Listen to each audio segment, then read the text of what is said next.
জঙ্গল।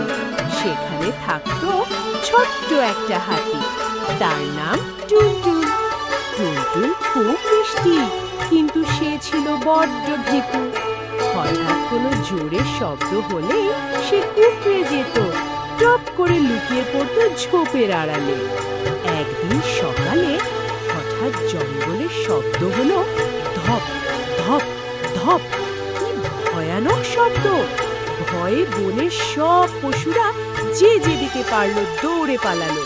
টুনটুনও দৌড়াচ্ছিল প্রাণ ভয়ে, কিন্তু হঠাৎ সে দেখল একটা ছোট্ট খরগোশ ঝোপের কাঁটায় আটকে পড়ে কাঁদছে।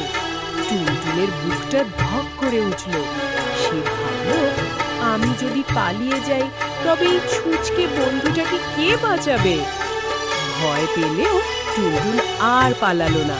সে তার লম্বা শুঁড়টা বাড়িয়ে দিল, আলতো করে সরিয়ে দিল কাঁটা ভরা ঝোপ। খরগোশটা মুক্ত হয়ে খুশিতে লাফিয়ে উঠল। ধন্যবাদ টুনটুন, তুমি কত সাহসী! ঠিক তখনই সবাই বুঝল ভয়ঙ্কর শব্দটা কোনো রাক্ষসের নয়, ছিল শুধু একটা বুড়ো গাছ পড়ে যাওয়ার আওয়াজ। সবাই ফিরে এলো। টুনটুনের মা তাকে জড়িয়ে ধরে বললেন, সোনা আমার, সাহস মানে ভয় না পাওয়া নয়, ভয় পেলেও পিছিয়ে না এসে ভালো কাজ করাটাই হলো আসল সাহস।